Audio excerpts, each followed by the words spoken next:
60 Minutes piece the other day. Chairman, Jason, I agree. It was a good first start. We gave it all away. I don't buy Janet Yellen for a minute.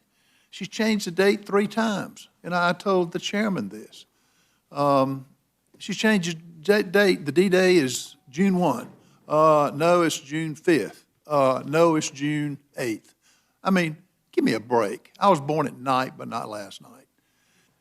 So we're bending the curve down off of the higher COVID levels of spending in order to extract an agreement to push the debt ceiling all the way to January 1st, 2025 in the middle of a lame duck, which by most accounts would amount to maybe $4 trillion-ish of increase. And I'm trying to figure out how that's good for the American people. That's what I'm trying to figure out.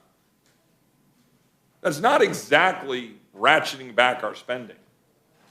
This is like watching the Indy 500 on Sunday and like you're going 240 down the stretch and you're going, oh, the curve's coming up and I'm just going to let my foot a little bit off the gas.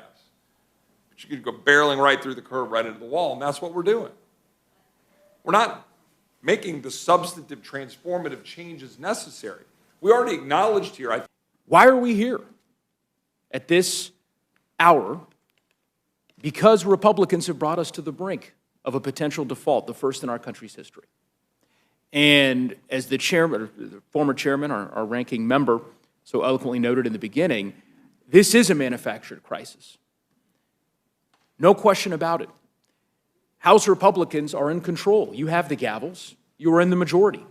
And the fact that we are now a mere few days from a potential default because the majority has decided to engage in this hostage-taking that my colleagues have described, I think, is a dangerous harbinger for how this body may function into the future.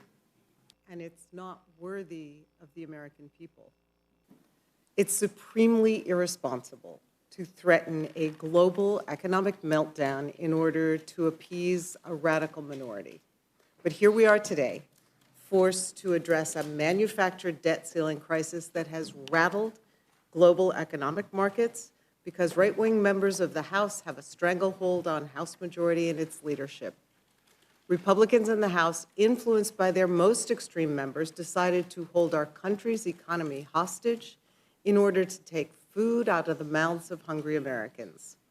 If my colleagues on this committee and in the House think it's good policy to take food away from hungry seniors and families, if they want to pretend to care about government spending and our deficit while refusing to require billionaires to pay their fair share, if they want to take away enforcement tools so it's easier for the ultra-wealthy to cheat on their taxes or for big corporations to pollute our air and water, if they want to continue to argue for the failed policy of trickle-down economics, then let's have that debate.